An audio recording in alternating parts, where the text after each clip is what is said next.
ऋषिकेश कैसे पहुंचे? ऋषिकेश तक पहुंचने के लिए आपके पास कई विकल्प हैं। आप अपनी यात्रा बजट और समय के अनुसार इनमें से किसी को चुन सकते हैं। हवाई जहाज निकटतम हवाई अड्डा देहरादून में है, जो ऋषिकेश से लगभग 35 किलोमीटर की दूरी पर स्थित है। देहरादून हवाई अड्डे से आप टैक्सी या राइड शेयरिंग ऐप के माध्यम से ऋषिकेश पहुंच सकते हैं। ट्रेन ऋषिकेश का अपना रेलवे स्टेशन है। कई प्रमुख शहरों से ऋषिकेश के लिए सीधी ट्रेनें चलती हैं। रेलवे स्टेशन से आप टैक्सी या रिक्शा द्वारा अपने गंतव्य तक पहुंच सकते हैं। बस देश के विभिन्न हिस्सों से ऋषिकेश के लिए नियमित बस सेवाएं उपलब्ध हैं। ऋषिकेश में बस स्टैंड से आप टैक्सी या रिक्शा द्वारा अपने होटल या गेस्ट हाउस तक पहुंच सकते हैं। आप अपनी पसंद के अनुसार निजी वाहन से भी ऋषिकेश जा सकते हैं।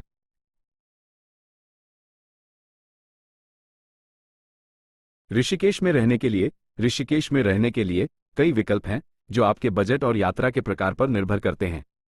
यहाँ कुछ लोकप्रिय विकल्प दिए गए हैं। होटल ऋषिकेश में विभिन्न प्रकार के होटल उपलब्ध हैं, जो बजट होटल से लेकर लग्जरी होटल तक हैं। होटल में रहने का लाभ यह है कि आपको वहां पर रूम सर्विस, लॉन्ड्री जैसी सुविधाएं मिल जाती हैं। गेस्ट हाउस होटलों से थोड़े सस्ते होते हैं और आमतौर पर परिवार द्वारा चलाए जाते हैं। गेस्ट हाउस में आपको घरेलू वातावरण का अनुभव मिल सकता है। कुछ गेस्ट हाउस में खाना भी शामिल होता है।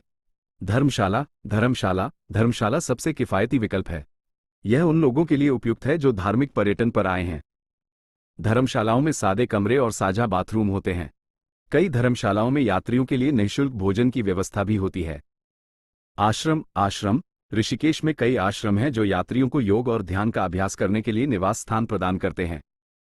आश्रम में रहने का खर्च बहुत कम होता है और कुछ आश्रम भोजन भी प्रदान करते हैं। हालांकि आश्रम में रहने के लिए आपको आश्रम के नियमों का पालन करना होगा, जो आमतौर पर शांत और अनुशासित वातावरण बनाए रखने के लिए होते हैं। आप अपनी यात्रा की योजना बनाते समय अपने बजट और वरीयता के अनुसार इनमें से किसी भी विकल्प को चुन सकते हैं। ऋषिकेश में रहने के लिए स्थान चुनते समय इस बात का ध्यान रखें कि आप ऋषिकेश में किन स्थानों को घूमना चाहते हैं और आप गंगा नदी के किनारे रहना चाहते हैं या नहीं। ऋषिकेश में खाने के लिए आपको कई तरह के लजीज विकल्प मिल जाएंगे, क्योंकि यह जगह शाकाहारी भोजन के लिए प्रसिद्ध है। तो अगर आप शाकाहारी हैं तो भी आपको खाने की चिंता करने की कोई जरूरत नहीं है। यहाँ कुछ चीजें हैं जिन्हें आप ऋषिकेश में जरूर पोप्रोबू। स्थानीय व्यंजन। आलू पूरी एक स्वादिष्ट नाश्ता जिसमें आलू की सब्जी के साथ पूरियां शामिल होती है। राजमा चावल राजमा की दाल के साथ चावल। काफूली पालक और मेथी से बनी हरी सब्जी जो प्रोटीन और पोषक तत्वों से भरपूर होती है। स्ट्रीट फूड समोसा एक लोकप्रिय तली हुई स्नैक जिसे चटनी के साथ खाया जाता है। छोले भटूरे चने की सब्जी के साथ भटूरे। पकोड़े सब्जियों को बेसन के घोल में डुबोकर तला जाता है। लस्सी दही से बना हुआ ठंडा पेय। मिठाई बेसन की बर्फी बेसन से बनी मीठी टॉफी। नारियल की बर्फी नारियल से बनी मीठी टॉफी। जलेबी चाशनी में डूबी हुई मीठी इमरती। ऋषिकेश में कई कैफे और रेस्टोरेंट भी हैं जो भारतीय और अंतर्राष्ट्रीय व्यंजन परोसते हैं। आप अपने स्वाद के अनुसार इनमें से भी चुन सकते हैं। ऋषिकेश यात्रा कार्यक्रम। Rishikesh trip plan. ऋषिकेश को योग नगरी के रूप में जाना जाता है। यह हिमालय की तलहटी में स्थित है और पवित्र गंगा नदी के किनारे बसा हुआ है। ये जगह प्राकृतिक सुंदरता, धार्मिक स्थलों और साहसिक गतिविधियों के लिए प्रसिद्ध है। ऋषिकेश की यात्रा का प्लान बनाने में आपकी मदद करने के लिए मैं यहाँ 3 दिनों का ट्रिप प्लान दे रहा हूँ, जिसमें घूमने के स्थानों और गतिविधियों को शामिल किया गया है। दिन 1 गंगा आरती और रोमांच। Day 1 Ganga Aarti and adventure. अपने पहले दिन की शुरुआत आप प्रसिद्ध त्रिवेणी घाट पर हो रही गंगा आरती को देखकर कर सकते हैं। यह एक अविस्मरणीय अनुभव होता है, जहां शाम के समय दीपों की जगमगाहट और भजनों की सुरीली धुन वातावरण को आध्यात्मिक बना देती है। इसके बाद आप लक्ष्मण झूला और राम झूला घूमने जा सकते हैं, जो गंगा नदी पर बने हुए 2 दियाओं पुल हैं। आप इन झूलों पर चलकर नदी के मनोरम दृश्यों का आनंद ले सकते हैं। ऋषिकेश साहसिक गतिविधियों के लिए भी प्रसिद्ध है। आप राफ्टिंग, कयाकिंग या बंजी जंपिंग जैसी रोमांचक गतिविधियों में से अपनी पसंद की गतिविधि का टेकन अनुभव ले सकते हैं।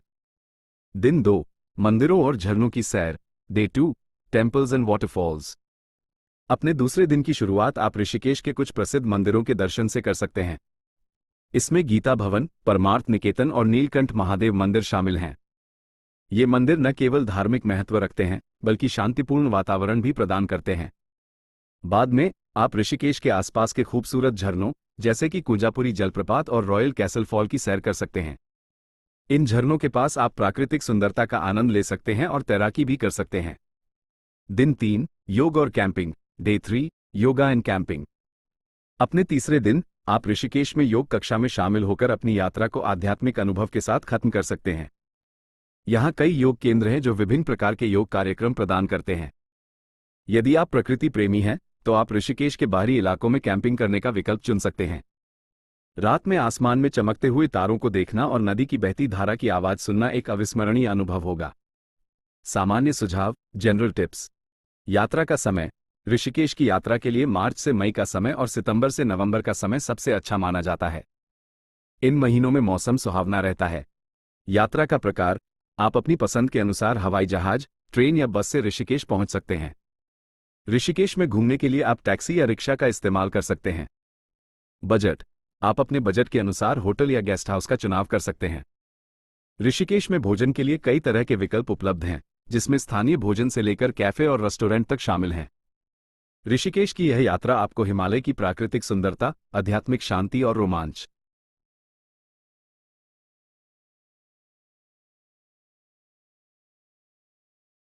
ऋषिकेश यात्रा का खर्च। ऋषिकेश यात्रा का खर्च आपके बजट और यात्रा शैली पर निर्भर करता है। यहाँ 3 अलग अलग बजट श्रेणियों के अनुसार एक अनुमान दिया गया है। बजट यात्रा। बजट यात्रा 2000 रुपीज - 5000 रुपये तक। यात्रा आप ट्रेन या बस में यात्रा करके खर्च कम कर सकते हैं। दिल्ली से ऋषिकेश के लिए ट्रेन का किराया लगभग 200 रुपये से 500 रुपये के बीच हो सकता है।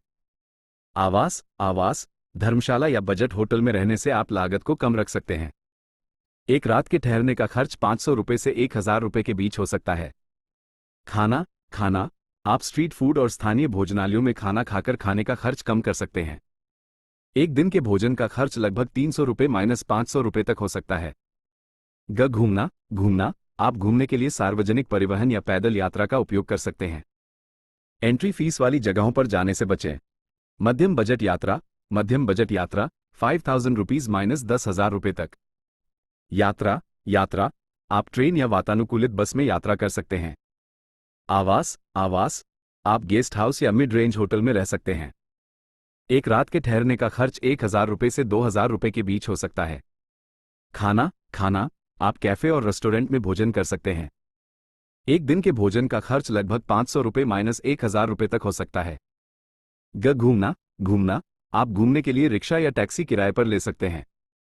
आप एंट्री फीस वाली कुछ जगहों पर भी जा सकते हैं। लग्जरी यात्रा 10,000 रुपये या उससे अधिक। यात्रा आप हवाई जहाज से यात्रा कर सकते हैं।